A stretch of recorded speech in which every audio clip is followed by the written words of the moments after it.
Uma pergunta bem rasteira, que eu acho que deve ser a dúvida de boa parte da galera, né? Como é que se avalia o valor de um clube?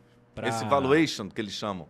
Como é que faz esse valuation? É uma conta complicada, porque você tem que ver primeiro o patrimônio do clube, inclusive o ativo, né? O seu ativo de jogadores, né? Dos contratos que ele tem. O clube tem atletas de base, tem expectativa de valorização.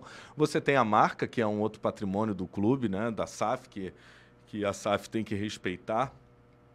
Mas o clube, na hora da transformação, ele também entra na avaliação. Tem, muitas vezes, patrimônio imobilizado, né? Eu tenho um centro de treinamento, tem um estádio, isso entra também na avaliação. E tem as dívidas, que também entram na avaliação. Então, assim, quando alguns falam assim, porra, mas o Cruzeiro e o Vasco foram vendidos muito barato. O cara pagou 700 mil por 90%. Muita gente fala isso. Sim. Só que você está vendo só os ativos, você não está vendo a dívida. Porque o cara está levando 1 bilhão de dívida. Então ele comprou por 1 bilhão e 700. Quantas empresas hoje no Brasil valem 1 bilhão e 700? Poucas, eu posso afirmar. Né? Porque você não pode deixar de olhar qual é a dívida. Porque pela lei da SAF, depois de um determinado período, a SAF responde também pelo passivo, né, anterior do clube quando ele se transformou. Primeiro ela vai alimentando o clube para ele pagar as suas dívidas. Depois de um tempo, que é o tempo de maturação para ela pagar as dívidas, se ele não pagou, a SAF vai responder. Então, no final das contas, na hora de fazer essa conta matemática, não é 700 mil só que foi pago no Cruzeiro, não foram 700 mil que foram pagos no Vasco.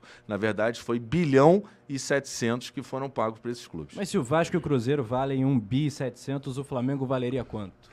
Dizem que nesse valuation o Flamengo valeria acima de 5 bilhões.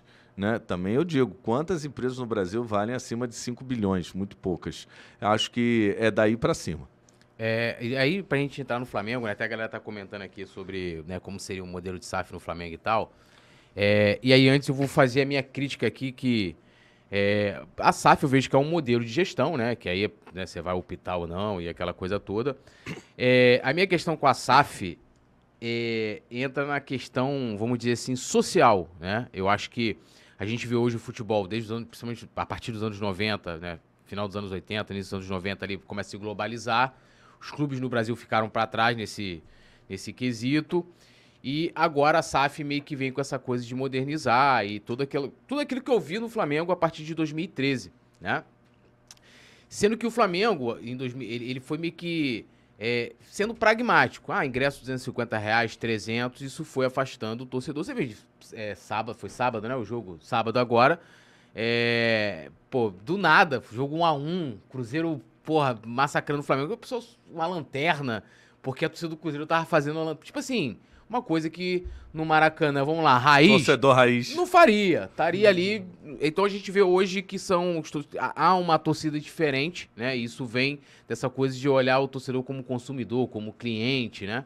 E aquele torcedor, vamos dizer assim, o Geraldino, ele tá cada vez mais afastado. E com a SAF, isso poderia acelerar cada vez mais. Por exemplo, agora a gente teve o Vasco lá, torcedores do Vasco protestando.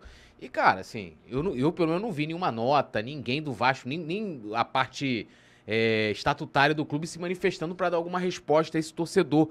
Porque, na minha opinião, é uma relação fria, né? Por mais que, como você colocou, tem aqueles feudos lá, no próprio Vasco tinha Eurico, no Botafogo lá o Montenegro e tal. Mas havia uma relação, o Cruzeiro agora mudou o mascote lá, a torcida foi lá pra frente, e os caras estão cagando, porque aí você fala assim, o cara tá brigando por uma... porque é importante, pro torcedor isso é importante, né? É a mesma coisa que pegar ali uma SAF e o Flamengo vira uma SAF, você, urubu, cara, olha, o urubu aqui uma imagem muito ruim, vamos mudar para uma pomba branca, fica mais bonito, né? Um animal, não come carniça e tal.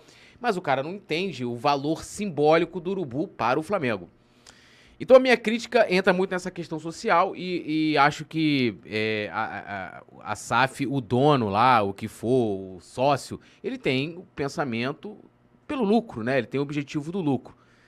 E na sua opinião, na sua avaliação, você que até foi lá no Flamengo, não sei como é que foi o tom da sua apresentação lá, eu não pude estar lá, como que seria o modelo no Flamengo e o que você apresentou nessa reunião lá para os conselheiros nesse dia porque com certeza deve ter sido algo voltado muito ao Flamengo, né? Sim. Não, vamos lá. Primeiro deixar claro que na lei da SAF, né, todas as propriedades históricas do clube, né, desde o seu centro de treinamento local, o local da sua sede, as cores da camisa, o seu símbolo, tudo isso é preservado, né? Enquanto o clube original tiver um percentual que é definido na lei, né, ele tem o que ele chama de uma golden share. Essas questões não podem ser mudadas a não ser com a anuência do clube. E o clube, seus conselheiros... Mas se a SAF for 100%, no caso, vendida, então... mas isso... você... É exatamente por isso que... Acho que isso não vai acontecer, né? Porque, a não ser em clubes pequenos, vamos falar a verdade, clube que é de empresário, que vai passar de um empresário para o outro, porque a SAF também tem isso, né? Existem vários modelos de negócio diferentes dentro de uma sociedade anônima de futebol. Você tem o clube de empresário que virou SAF, não precisou dar satisfação para ninguém, virou do dia para a noite, vendeu 100%. É onde você vai ver acontecer, né, em alguns casos. E a gente tem muitos clubes novos que já nascem como SAF. Você tem a SAF dos grandes clubes de massa, que a gente começa pelo Cruzeiro a enxergar, mas que vem um investidor de fora. A gente pode imaginar uma SAF, por exemplo, que um Magazine Luiza, um Mercado Livre, ele vai comprar ações da SAF, ele tem interesse, porque ele tem interesse de atingir o público consumidor, que são milhões no Brasil, seja do Clube A, do Clube B ou do Clube C. Então, existem vários modelos de negócio. Tratando de clubes de massa históricos, dificilmente o clube vai abrir mão do percentual mínimo que lhe garante essa golden share, né, a proteção do seu patrimônio, da marca, da sua história. Né, o que, inclusive, num eventual falência ou uma recuperação judicial da SAF, isso possa, inclusive, retornar ao clube de origem. Né? O que a gente vê no mundo é que o futebol, como modelo de negócio, ele ficou maduro. Né? A gente vê o volume de recursos, as transações, o valor das transações, que, com todo respeito, não cabe num amadorismo. Né?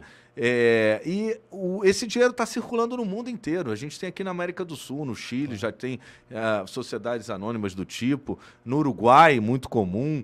Né? E esse dinheiro não chegava no Brasil porque a gente não tinha uma lei própria para isso. Agora a gente tem e logo, num primeiro momento, já mexeu com o futebol. Né? É lógico que essa relação, ela parece distante justamente porque aquele ingrediente político da gestão do clube, ele se afastou. E isso é importante para a minha conclusão. Porque o que entrou foi a cabeça de gestão, a cabeça empresarial. Saber que o clube, não é porque ele virou uma empresa que ele vai ganhar o título no ano seguinte, que é o que está, infelizmente, acontecendo com o torcedor do Vasco, achando que é do dia para a noite. No Flamengo não foi, mesmo ele não virando SAF. Né? Ele teve que penar 4 anos, insisto. Alô, nação do Mengão! Esse é o Coluna do Fla. Seja bem-vindo! Se inscreva no canal, não esqueça de deixar o seu like, pega o link, compartilha pra geral, comente bastante, queremos te ouvir. Aqui você tem a melhor transmissão dos jogos do Flamengo na internet. O Coluna é brabo e tem o Podfla, o podcast da nação.